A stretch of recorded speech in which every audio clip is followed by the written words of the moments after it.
Okay, what's up? Back now. Currently need to review some of the stuff I missed.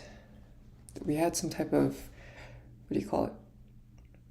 Pre-quiz for class, and there's a lot of stuff that I had no idea what to do for.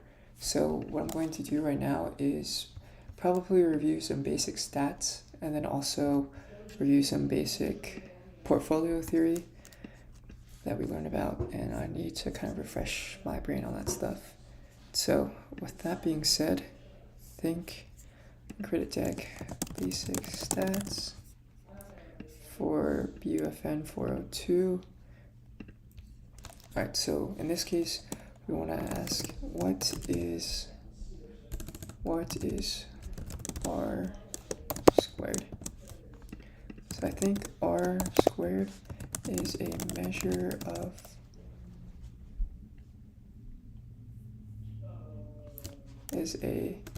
statistical measure of, so I remember it's the sum of squared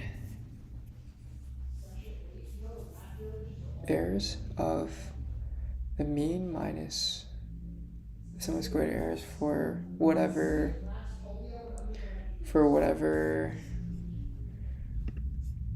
sample we're trying to use. But now that I'm thinking about it, I don't have like a perfect definition. So what is r squared? Portion of the variance for a dependent variable, that is. Sum squared residuals.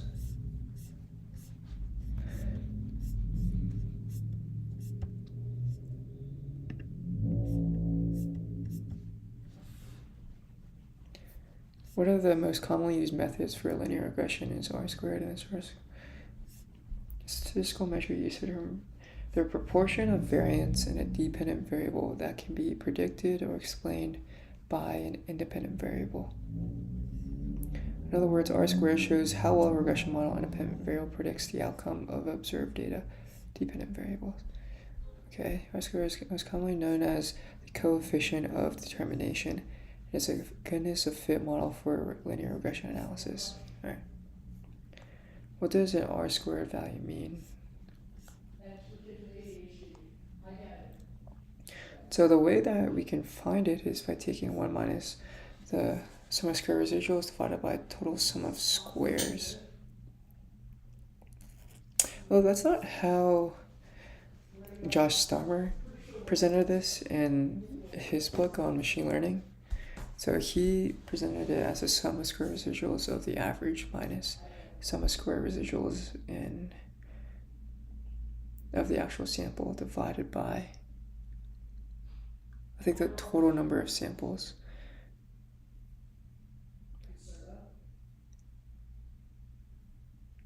Total sum of squares. Okay. I like how they describe this though. So, oops.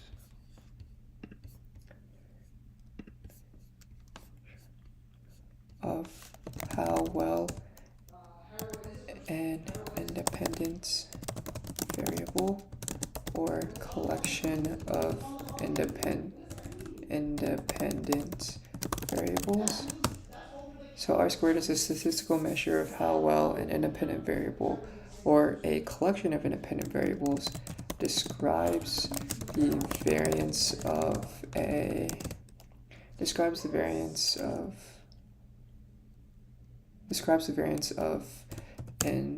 a dependent variable.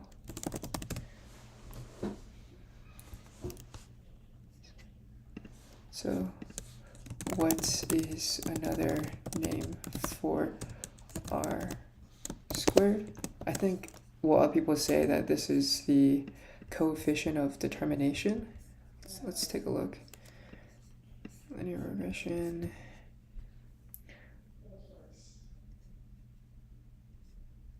Coefficient of determination. So r squared is also called a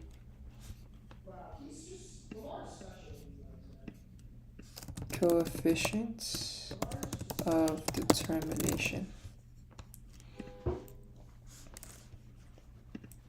So this is using free source, free code camp.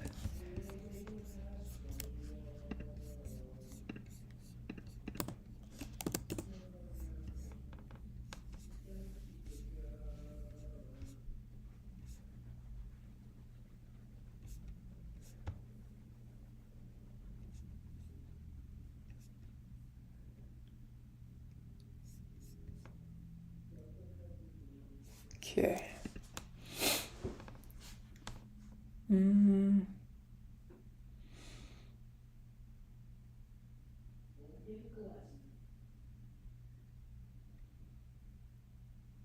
Let's see. So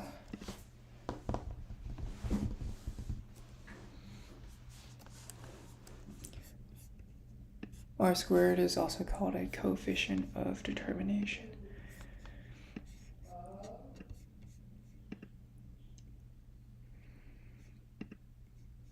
This is statistical measure of how well an variable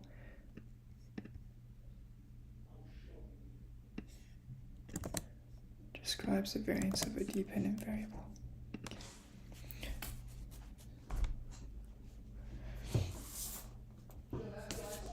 So what is the common use for R squared?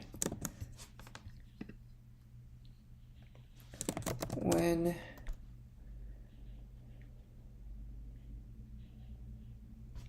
creating a predictive model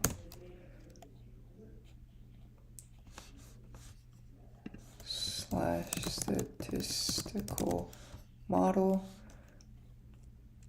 we can use the R squared to measure how well the variance, how well the model fits our data.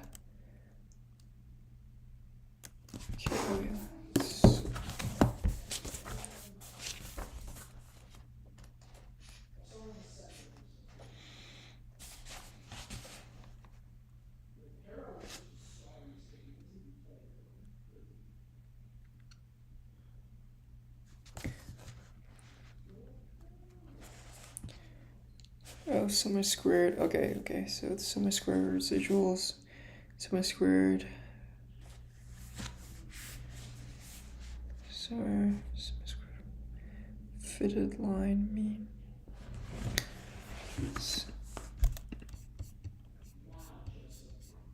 Total. What is the total sum of squares? What is sum of square residuals?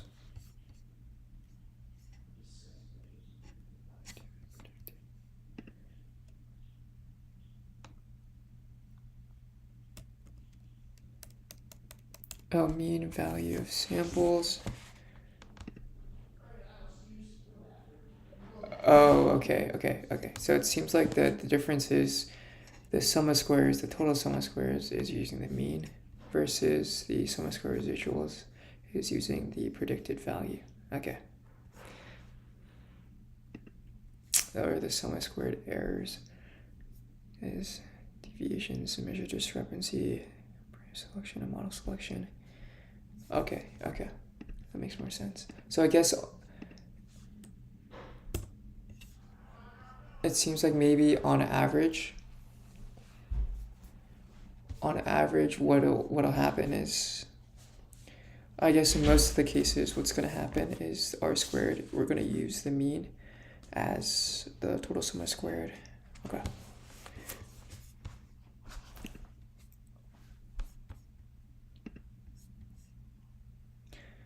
Then maybe let's do this. So how do we calculate R squared? So online R squared. So online R squared is calculated calculated by the following equation. So we have r squared is equal to 1 minus, I believe it's the sum of squared residuals divided by total sum of squares,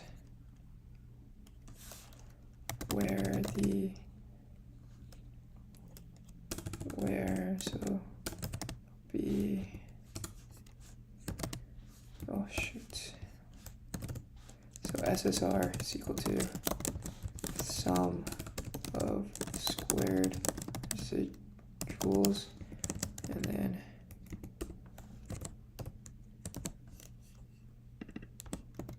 total sum of squares ds is equal to total sum of squares.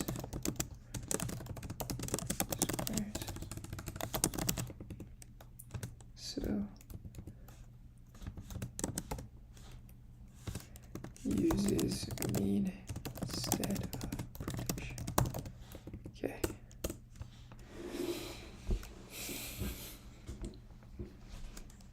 In Josh Starmer's book, he describes r squared as being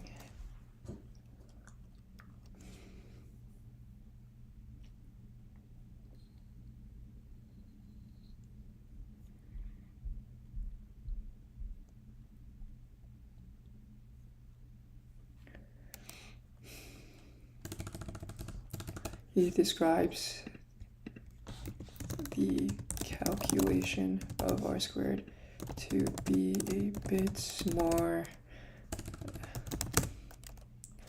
a bit more dynamic online versus Josh Starmer. He describes calculation R to be a bit more dynamic, where we can. So I think he described r squared as equal to, so we have the sum of squared error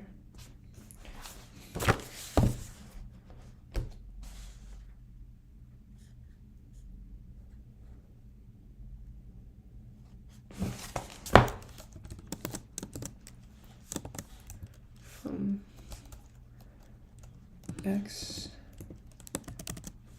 squared error x minus sum squared error y, sum of squared residual for y.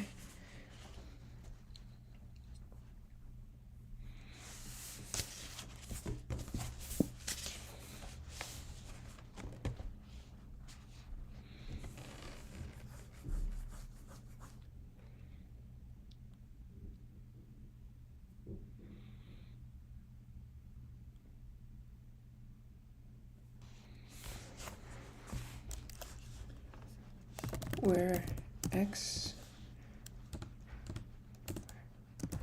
so x is equal to text any, so x, y, any type of predictive model. Okay, so we have two models, x and y, and then we can just describe the model r squared as the difference between model 1 and model 2 divided by relative to model 1.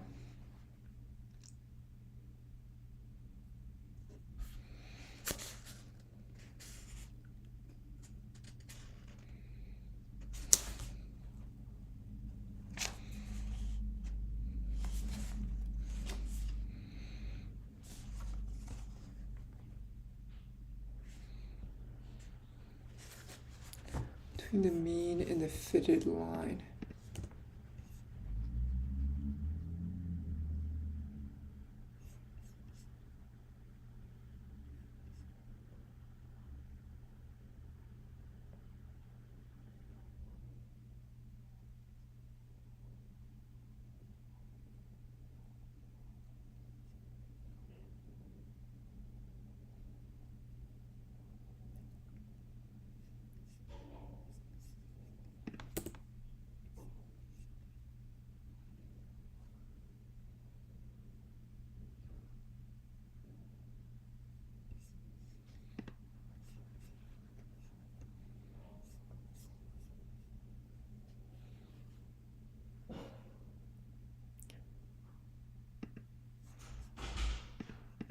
Okay, so if we,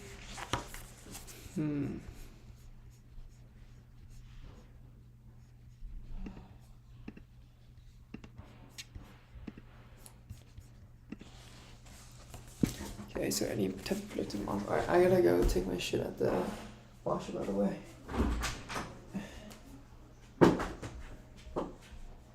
That's good. Yeah.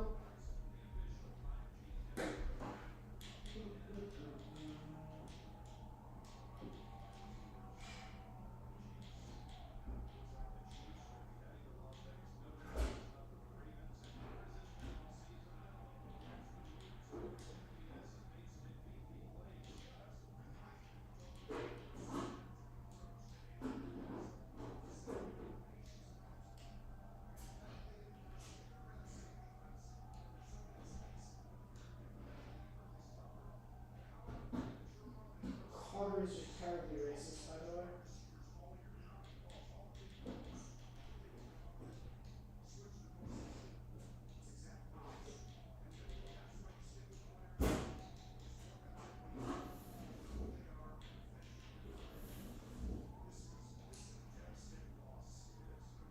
We're in the victory formation. They are in the victory formation. Steven fails. Steven has failed everything. Lamar Jackson does not go to the Super Bowl for yet another year. I said it once. I said Lamar Jackson won't go to the Super Bowl. It's okay, Lamar. It's not good for you. Fuck him in the air. How much money do you want to put on the Steelers? What do you want to follow Lamar? It's a lot of money that Pittsburgh gets in that first.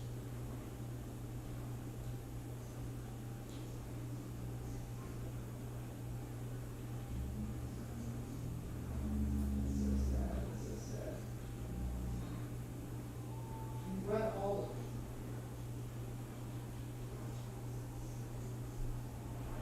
That's crazy. Interesting, fans. I don't know how to respond to that because I'm never reading it all right.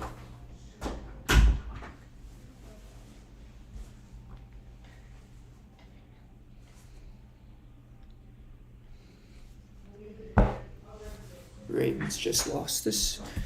Just lost. Oh well.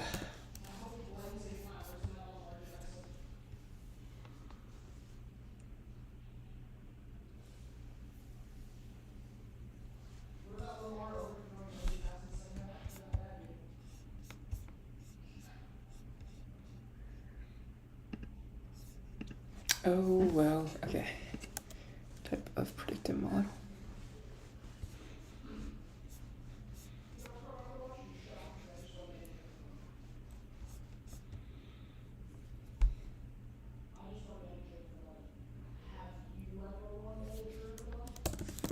This is the same as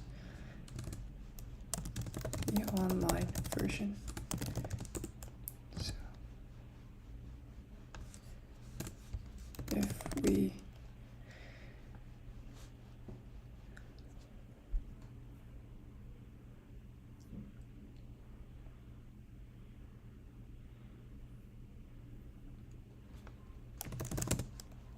expand, if we just expand the equation out.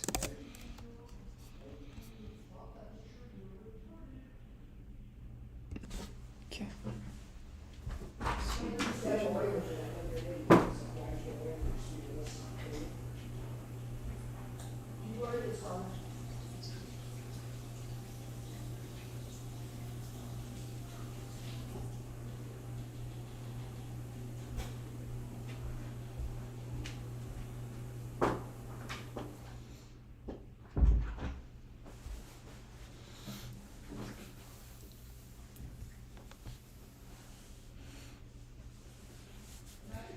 Okay, so with that being said, we have the sum square residuals.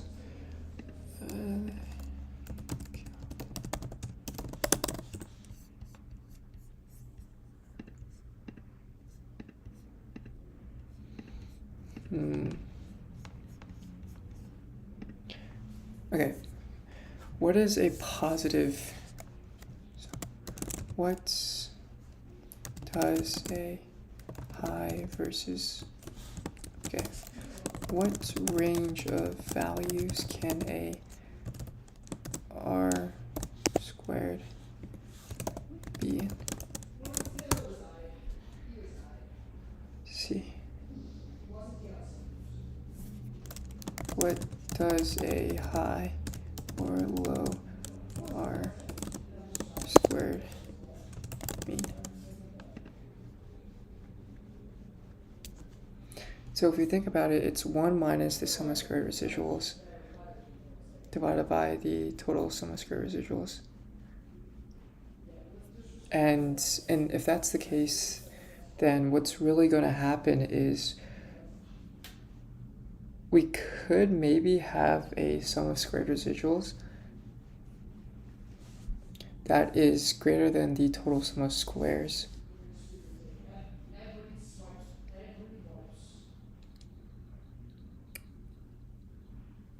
And so I think if that's the case, then we might have a negative sum of negative r squared. Okay. So the range of values can be between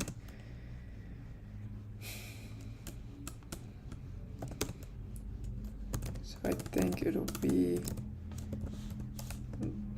negative infinity and then also 1.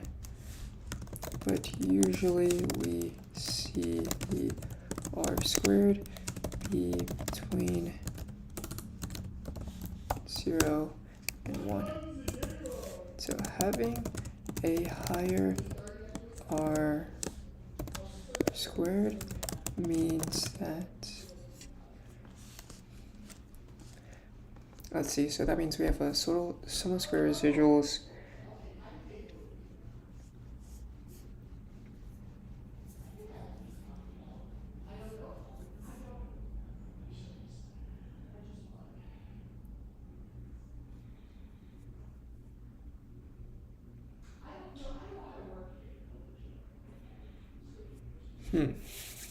so that's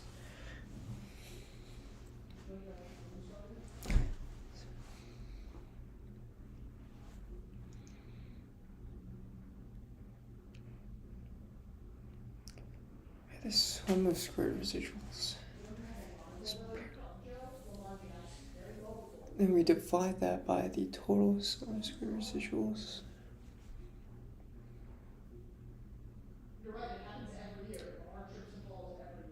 A measure of how well the variance. Did the receiver throw the interception that lost them the game? Did the receiver throw the interception? How the variance of some type of for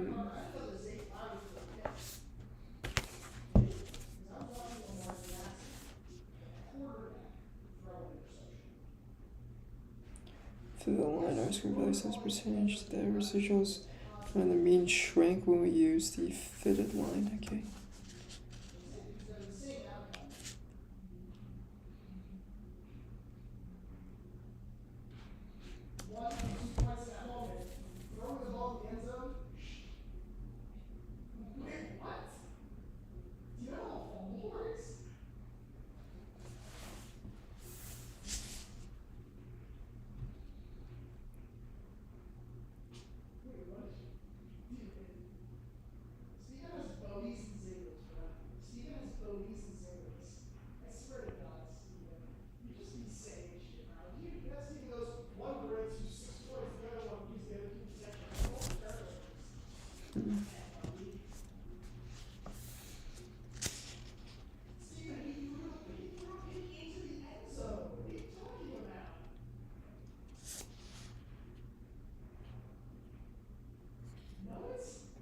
They lost by 7.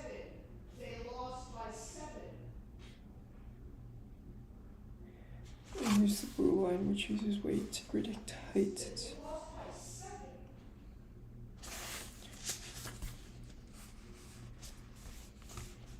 I did not blame him. I did not blame him. See, I didn't blame him for a fumble.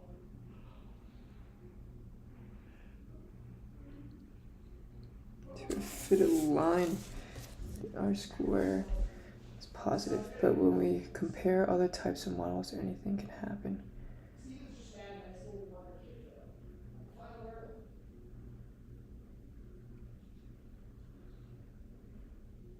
But he didn't force the interception. Or the fumble. The sum of square residuals is greater than the sum of square residuals of the line.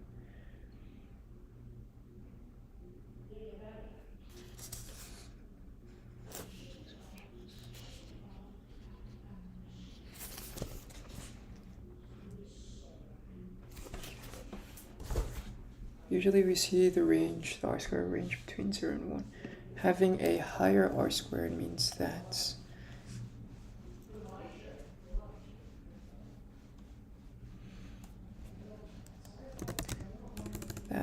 our model, our predictive model,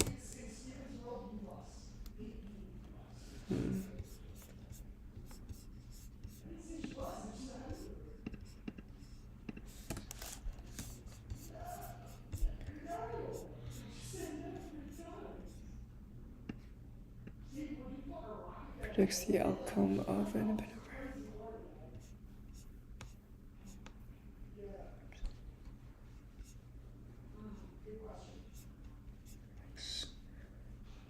Determine the proportion of variance in a dependent variable that can be predicted.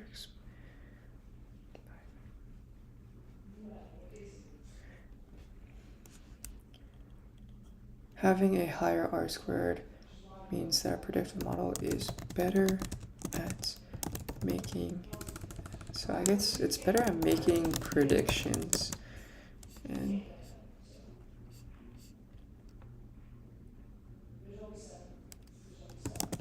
about the relationship between the independent and dependent variables. The relationship between independent and dependent variables. Okay. What does a high or low R-squared mean? We usually see R-squared between 0. Making predictions about the relationship between the independent and dependent variables. Okay.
So how are p-values calculated, right? So what is a p-value?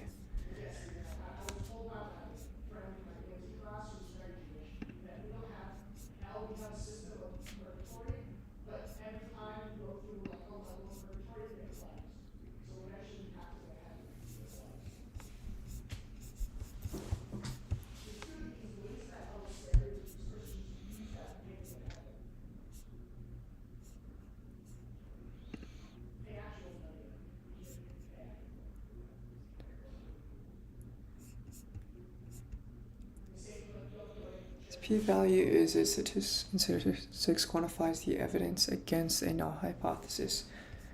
A low p-value suggests data is inconsistent with the null, potentially favoring an alternative. Okay. Probability that an observed or more extreme result, assuming that the null hypothesis is true. statistical test, a p-value helps you determine the significance of results in relation to the null hypothesis. What is a t-statistic? Statistic. Estimate our parameter, standard, what is standard error?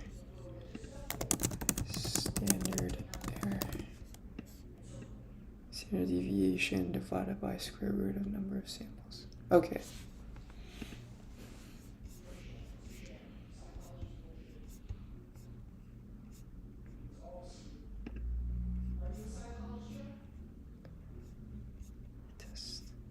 Maybe Josh Stommer could help with that. Okay, when you perform a statistical test, the p-value helps you determine the significance of your results in relation to the null hypothesis. The null hypothesis states no relationship exists between two variables being studied. One variable does not affect the other. It states the results are due to chance and are not significant in supporting the idea being investigated. Thus, the null hypothesis assumes that whatever you try to prove did not happen.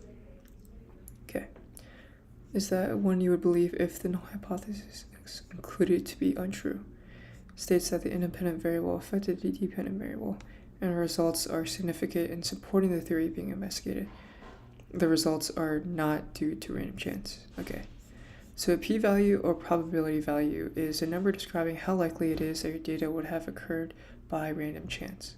So if you have a low p-value, that means that the probability that it was random chance is pretty high. So the level of statistical significance is often expressed as a p-value between 0 and 1. The smaller the p-value, the less likely the results occurred by random chance, and the stronger evidence that you should reject the null hypothesis. Okay, remember, a p-value doesn't tell you if the null hypothesis is true or false. It just tells you how likely you'd see the data you observe, or more extreme data if the null hypothesis was true. It's a piece of evidence, not a definitive proof. Okay.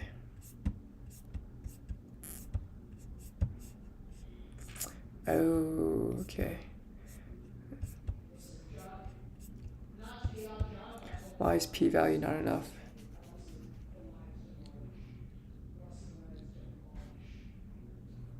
Effect size.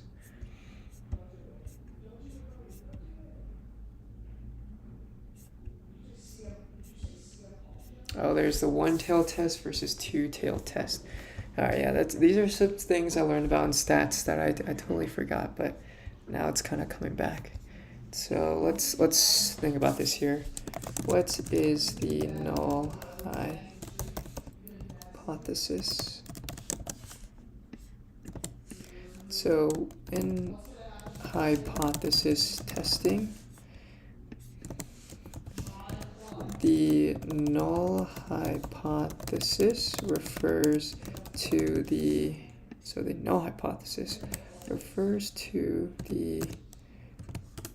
assumption / theory that some independent variable or collection of independent variables has no effect on a dependent variable.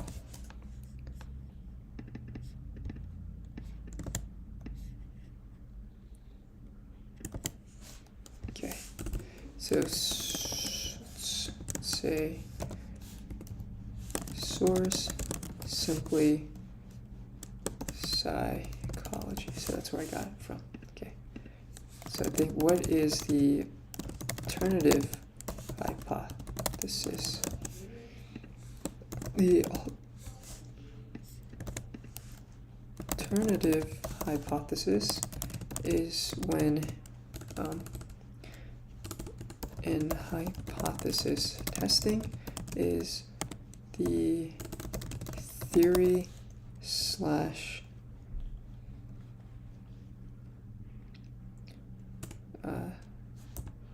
assumption that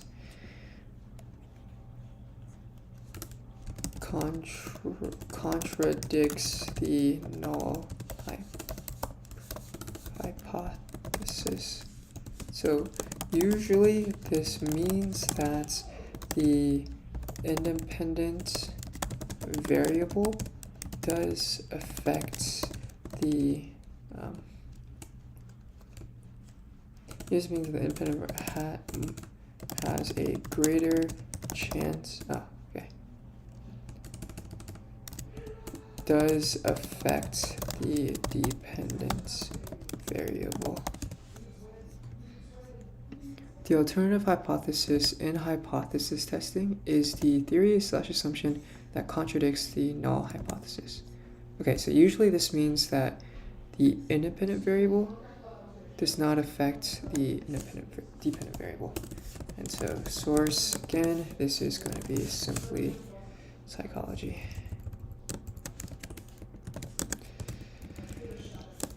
Simply psychology. Okay, what a p-value tells you.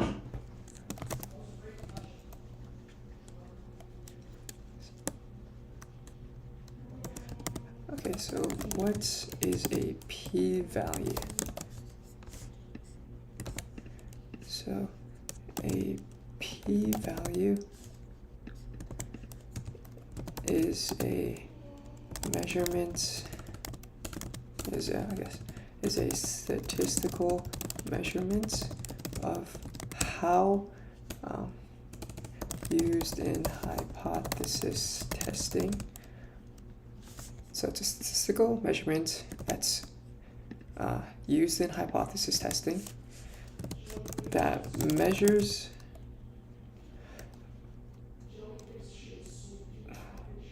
how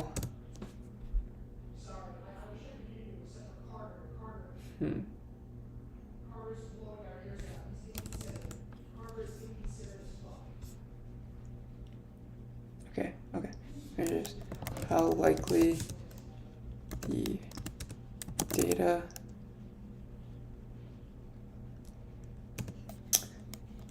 occurred by random chance. So that's what this is here. Okay. Source simply I need to copy and paste this. Psychology. How likely the data occurred by random chance. So what does a high or low p-value mean? So a high p-value means that the data we are observing/testing on likely occurred by random chance, while a low p-value means that the data we are observing/testing did not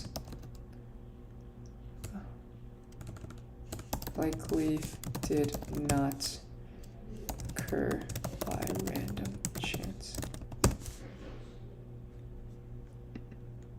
So a high p-value means that the data we are observing is testing on likely occurred by random chance. A low p-value means that data we are observing is testing likely did not occur by random chance. Okay. Does a high or low p-value mean?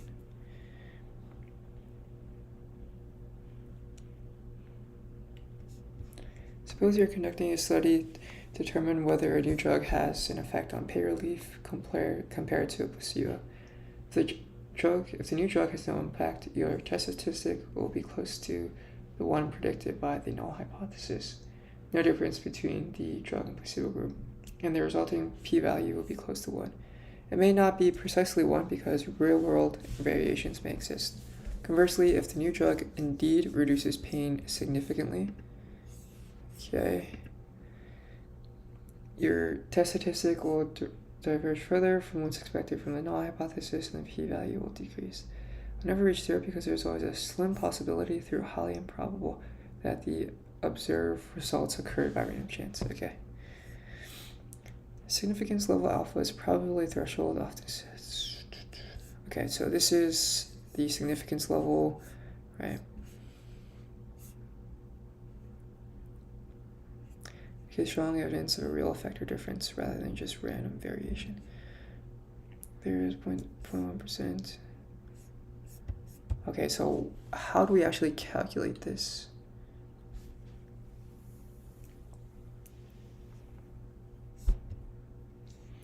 True value under the null hypothesis and most likely observation. 95% statistical observed p-value. So very unlikely probability of observations. All right. In a normal distribution, the significance level corresponds to regions of tails on the curve. Okay, so one-tailed test. You're just using a specific tail on the curve. The entire significance level is allocated to one tail of the distribution.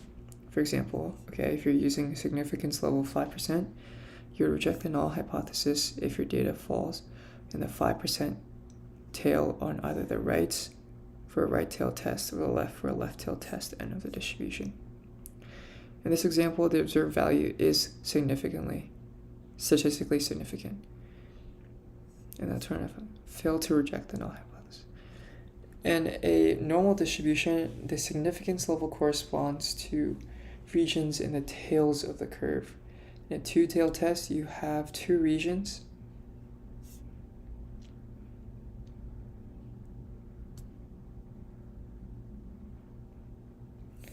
In a two-tailed test, you have two regions constituting a 2.5% of the area under the curve. Any data point leading in these extreme regions would be considered statistically significant at the 0.05 level, leading you to reject the null hypothesis.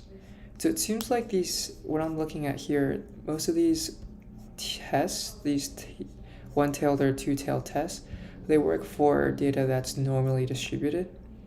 I'm not too sure that's something that has to be true, although it seems like it might be. I might look that up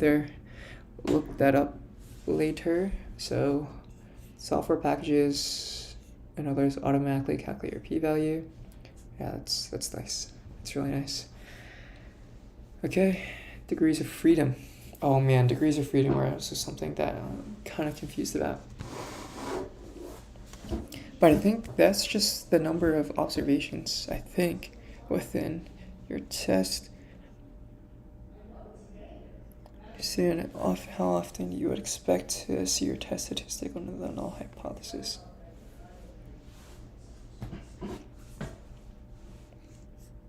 Okay. Different statistical tests are designed to answer specific research questions or hypotheses. Each test has its own underlying assumptions and characteristics.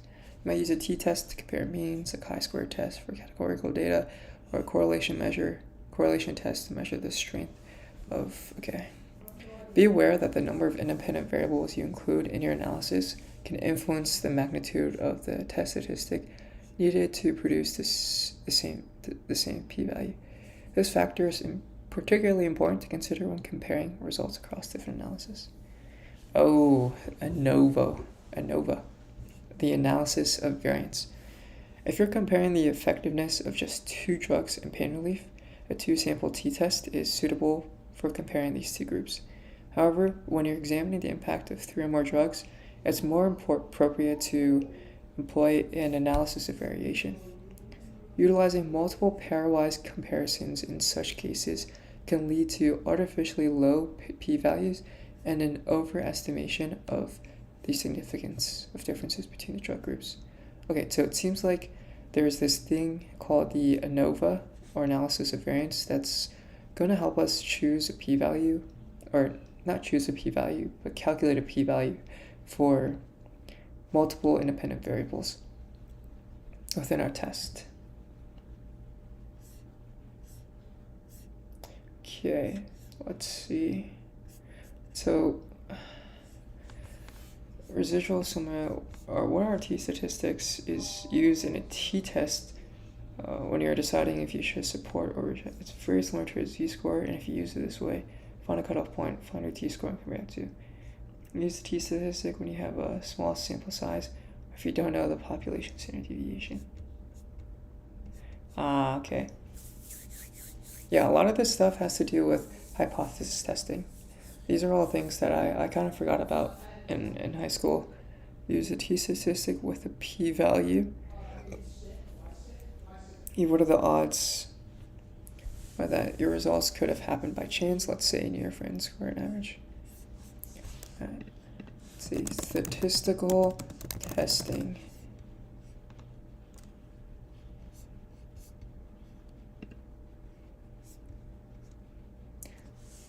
Analyzing quantitative, the multitude of statistical tests makes a reach. Difficult to remember which statistical test to use and which condition. Okay, there are 4 main levels of measurement / types of data used in statistics that have different degrees of usefulness in statistical research. Ratio measurements have both a meaningful zero value and distances. Okay. As in the case with longitude and temperature measurements in Celsius or Fahrenheit. Ordinal measurements have imprecise differences between consecutive values, but have a meaningful order to those values. We focus on mathematical distributions for the sake of simplicity and relevance to the real world. Understanding these distributions will help us visualize the data easier and build models quicker. So given this, okay. So p-value hypothesis testing that there is on it. Therefore, when choosing a test, it is important to consider how many variables one wishes to analyze. One set of tests is used on single variables, often referred to as descriptive statistics.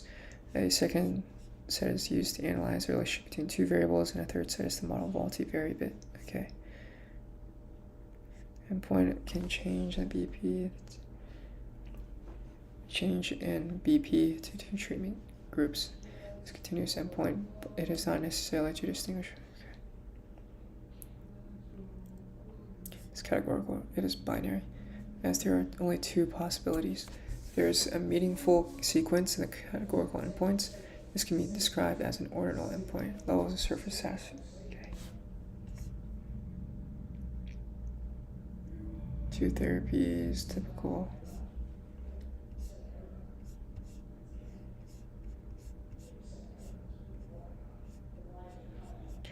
Students t-test.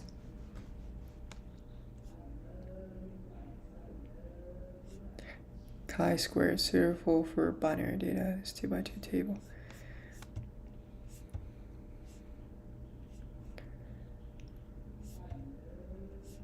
Continuous endpoint, only distributed.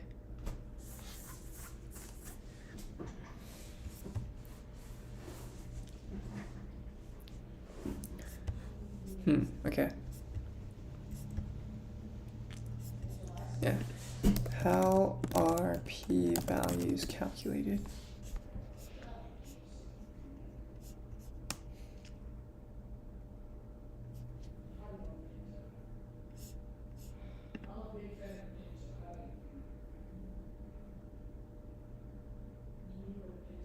Given the null hypothesis, true. That's why the lesser p-value, the better, because it affirms that it's next to impossible to have.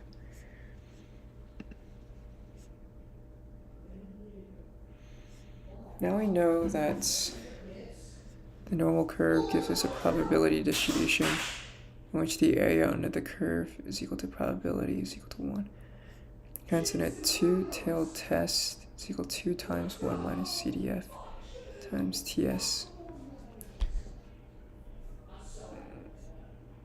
The 2 here for the 2-tailed, 1 minus CDF is to give the remaining probability, okay, the green shaded region.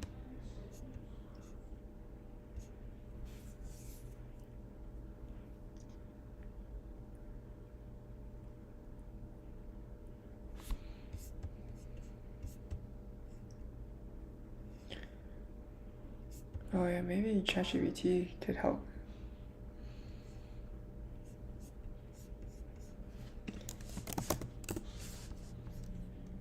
Yeah. How do people calculate p-values?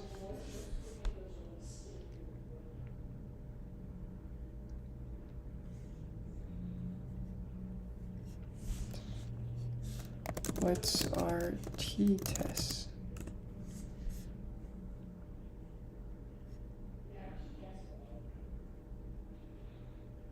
Used when working with small sample sizes. This test is used when you have two independent groups and you want to compare the means of their scores on a single variable. You might want to use independent sample t-test to compare the average scores of two different groups to receive different teaching methods.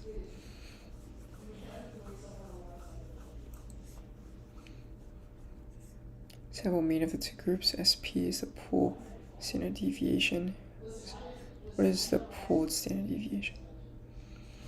So what is a pooled standard deviation?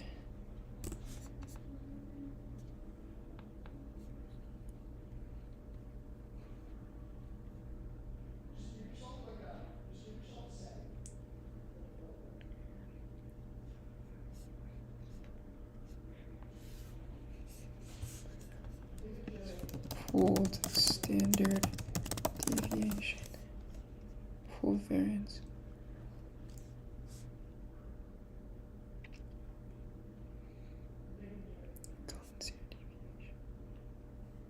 Weighted average standard deviation for two or more groups. N minus 1, okay.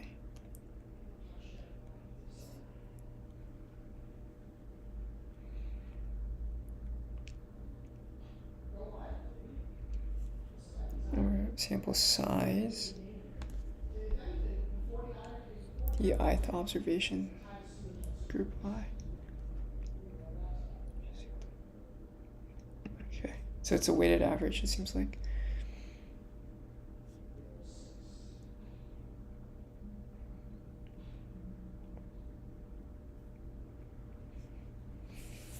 Okay.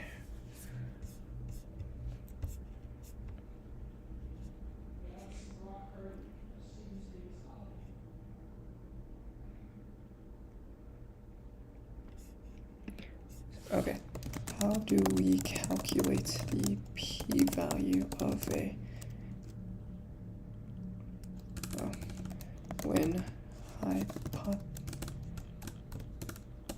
hypothesis testing?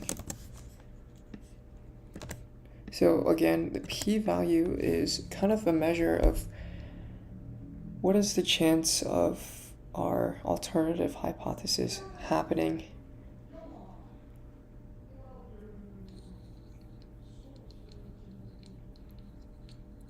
Okay, what is the chance of our alternative hypothesis happening when we assume the null hypothesis is true?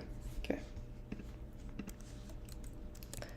Calculating the p-value depends on the underlying hypothesis that is,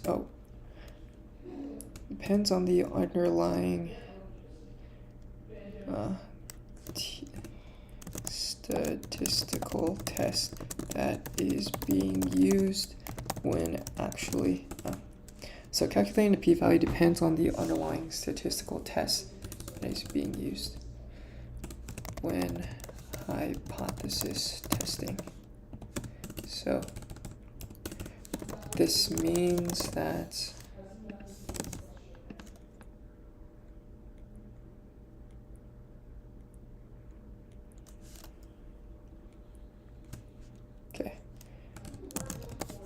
depends on the underlying statistical test.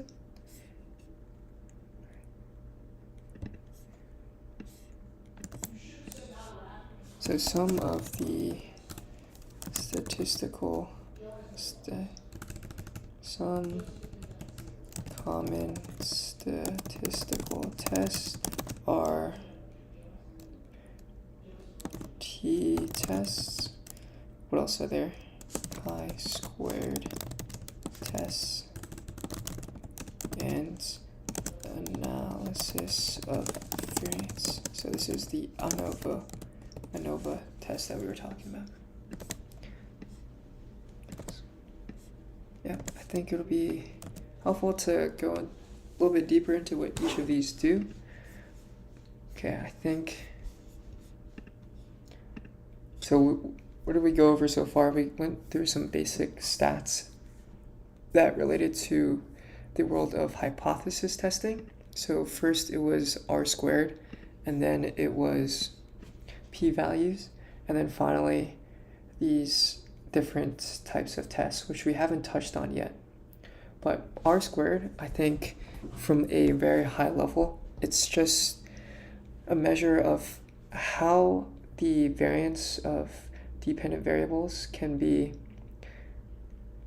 measured with these independent variables. I think another way of saying that in terms of the most common application is it's used to measure the ability for a predictive model to fit our data.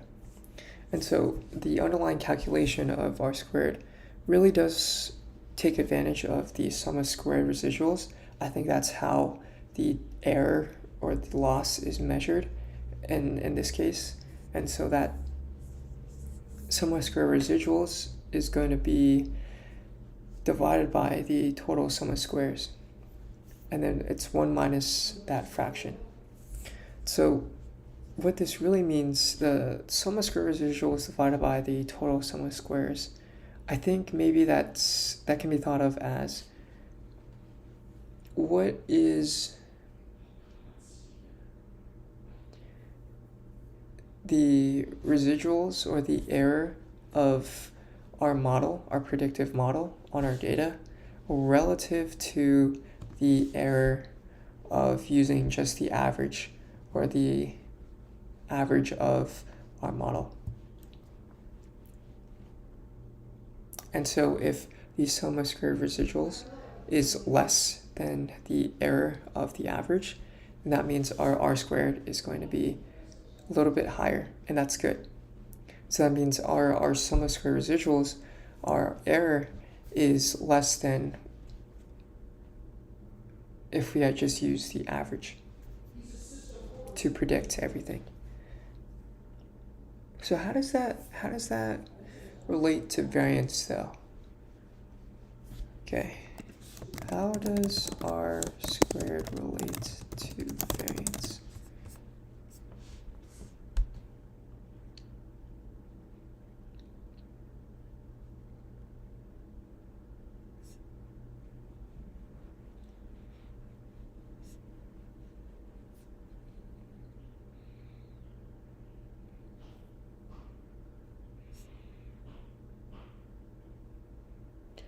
Mean of the observed values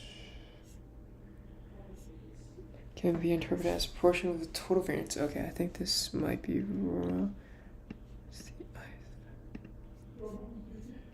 Oh, wait, really?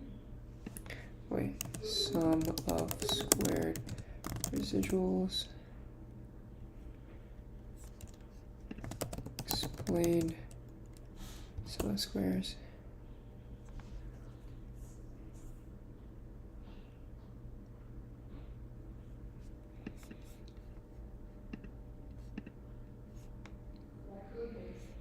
So this is the predicted value minus the mean observation.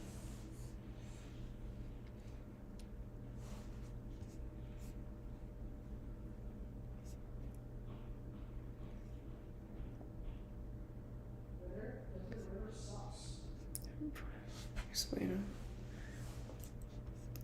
pivot. Okay. I think still kind of fishy with that. But p-values, okay, null hypothesis, alternative hypothesis, null hypothesis, everything is random. There's no relationship between different types of variables. Alternative hypothesis, whatever the null hypothesis, whatever contradicts the null hypothesis. Okay, p-values, these are values that represent the chance or possibly the probability that the alternative hypothesis is true, given that the null hypothesis is true. And so if we think about things, if this is a really small number, that means if whatever test we're doing, there is no relationship. So we're assuming there is no relationship between these variables. But we have a really, really small p-value. That means that our alternative hypothesis shouldn't even happen if this was the case, but it happened regardless. And so what that means is, okay, there could be a greater chance that the alternative hypothesis is true instead of the null hypothesis being true and this actually happening. So that's the basic ideas of hypothesis testing so far. I think I'm not too sure if I'm going to come back and continue with this today or if I'm going to work on some other stuff. I think maybe I might